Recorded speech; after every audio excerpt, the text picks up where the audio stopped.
ये वीडियो उन लोगों के लिए है जो ये समझ रहे हैं कि नया कानून जो किसानों के लिए बनाया गया है उसका नुकसान सिर्फ किसान को होगा। जी नहीं, आप गलत हैं। अब मैं आपको समझा दूं, शायद आपको समझ में आ जाएगा।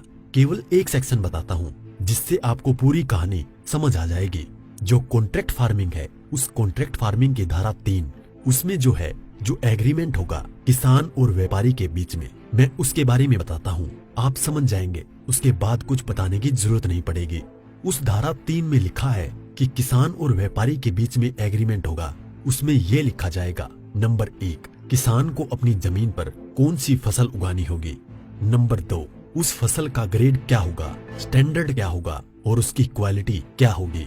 नंबर 3, उस फसल को उगाने के लिए जो बीज होगा, जो खाद होगा, जो कीटनाशक होंगे, जो मशीनरी होगी, जो तकनीक होगी, उसे वो व्यापारी जिसके साथ समझौता हो रहा है वो देगा।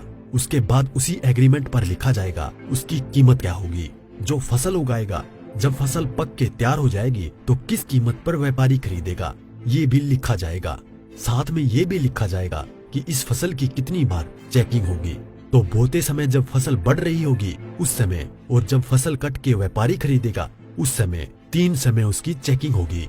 अब मैं आपको समझाता हूँ एक बहुत मोटे से उदाहरण से। समझो, ये मानिए कि इस कानून के हिसाब से पूरे देश की जमीन, पूरे देश के जो किसानों के पास जमीन है, उसका जो व्यापारी है उनसे एग्रीमेंट हो गया। व्यापारियों से एग्रीमेंट होने के बाद सारी जो फसल है वो कहाँ जाएगी, व्यापारी के घर में। इसका मतलब ये हुआ कि सरकार के पास खरीदने के लिए एक दाना नहीं बचेगा। सारी की सारी फसल व्यापारी खरीद के ले जाएगा। और व्यापारी कितनी फसल खरीद सकता है, पहले उस पे प्रतिबंधता थी। अब आवश्यक पशु अधिनियम से वो बैरिकेड हटा दिए गए हैं। यानी कि जो एक लगा रखा था बैरियर कि इससे ज्यादा नहीं खरीद सकते, लिमिट लगा रखी थी, लिमिट को खत्म कर दी। इसका मतलब व्यापारी जितनी चाहे फसल खरीद के अपने गोदाम में रख सकता है। अब मानिए कि पूरी फसल किसान से व्यापारी के घर चली गई, तो आप थोड़ा सा पीछे आइए। 2013 में इस सरकार ने संसद में कानून बनाया था इस देश के गरीब लोगों के लिए। 82 करोड़ गरीब लोगों के लिए नेशनल फूड सिक्योरिटी एक्ट यानी राष्ट्रीय खाद्य सुरक्षा कानून के तहत 82 करोड़ लोगों को 3 रुपए किलो चावल, 2 रुपए किलो गेहूं और 1 रुपए किलो मोटा अनाज देना था।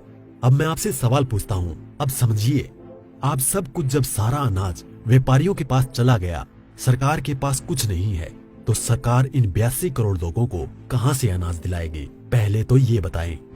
इसका मतलब जो 82 करोड़ गरीब सरकार की मदद पर निर्भर था वो खत्म हो गया। मतलब आप कह रहे हैं कि किसानों के खिलाफ बिल है, किसानों की भलाई की बात कर रहे हैं, किसानों के खिलाफ लोग समझ रहे हैं। नहीं, ये पूरे देश के खिलाफ है। इससे 82 करोड़ गरीब खत्म। देश में 5 लाख जो राशन की दुकानें हैं वो भी खत्म। 5 लाख राशन की दुकानों में कुछ रोजगार भी मिलता होगा, वो भी खत्म। अब इसके बाद आप आ जाइए कि जब किसान को सारी चीजें, जो खाद भी है, बीज भी है, कीटनाशक भी है, मशीनें भी हैं, तकनीक भी है, वो व्यापारी जिससे समझौता हुआ है वो ही देगा। तो जो व्यापारी ये काम करते हैं, कोई खाद बेचता है, कोई बीज बेचता है, कोई मशीन बेचता है, तो कोई कीटनाशक बेचता है, वो व्यापारी भी खत्म। तो आपने व्यापारी खत्म कर दिए, गरीब मजदूर खत्म कर दिए, और किसानों को आपने बंधक बना दिया, मजदूर बना दिया, गुलाम बना दिया। कैसे? अब मैं बताता हूँ। जब किसान की जमीन पर एग्रीमेंट हो गया तो किसान चाहकर भी अपनी जमीन में मानो मक्का बोए हुए है, मक्के से एक बूटा तोड़ के नहीं खा सकता। आज की तारीख में तो खेत में जाओ और एक नहीं 10, 20, 50 जितने बूटे तोड़ के खाने हैं खाओ, खूब सेक के रिश्तेदारों को भी ले जाओ। साथ में गन्ना अगर बो रखा है, एक गन्ना नहीं खा सकता। क्यों? क्योंकि व्यापारी से समझौता है। अगर एक गन्ना टूट लिया तो फिर उसके बाद व्यापारी से लड़ते रहो, आप एसडीएम के यहाँ, एडीएम के यहाँ। मतलब ये है कि अपनी ही जमीन पर किसान अपने लिए, अपने बच्चों के लिए अगर मन करता है, जो फसल किसानों ने उगाई है, किसानों की मेहनत है, उसमें से एक दाना नहीं ले सकता। ऐसे कानून का क्या करेगा किसान? और इस कानून ने व्यापारी खत्म कर दिया, इस कानून ने मजदूर खत्म कर दिया, और साथ में जो किसान है, किसान को इतनी भी मोहलत नहीं दी गई। आज की तारीख में तो किसान किसी भी जगह से दूर जाकर, यहाँ से ठीक नहीं मिला तो वहां से ले, वहां नहीं मिला तो वहां से ले, यहाँ से कम नहीं मिला तो यहाँ से ले। खाद और बीज अपनी मर्जी से ले सकता है, इसके बाद नहीं, इसके बाद तो व्यापारी ही देगा। इसका मतलब ये हुआ कि चंद व्यापारियों के हाथ में पूरा देश जाने वाला है। और जब व्यापारी के साथ में समझौता हो गया तो कोई भी बैंक किसान को लोन नहीं देगा। इसका मतलब ये हुआ कि अगर उसे पैसे चाहिए किससे लेगा? एक ही रास्ता बचा है, उस व्यापारी से। तो सरकार कहती है कि जमीन नहीं जाएगी, तो ऐसे जाएगी जमीन। और उसी व्यापारी से जब वो कर्जा लेगा, धीरे धीरे कर्जा बढ़ता चला जाएगा और कर्जा बढ़ता चला जाएगा, व्यापारी का ब्याज बढ़ता चला जाएगा। लिहाजा जो किसान है अपनी ही जमीन उस व्यापारी को बेचने पर मजबूर हो जाएगा। अब थोड़ा सा पीछे जाओ, आपको ले जाता हूँ 1947 से पहले। उस समय क्या था? इस देश में जो साहूकार होते थे वो ऐसे ही करते थे। किसान को पैसा दिया, वो पैसे पे इतना ब्याज पर ब्याज पर ब्याज पर ब्याज किसान की पीढ़ियां गुजर जाती थी, कर्ज नहीं उतरता था और सारी जमीन जो है वो साहूकार के यहाँ पे चली जाती थी। मदर इंडिया और धर्मेंद्र जी की गुलामी जैसी फिल्में देखें आप। और अगर पढ़ना हो तो गोदान पढ़ो मुंशी प्रेमचंद जी की। पहले वो अपनी ही जमीन पर बंधुआ मजदूर बनेगा, उसके बाद में अपनी ही जमीन बेच जाएगा।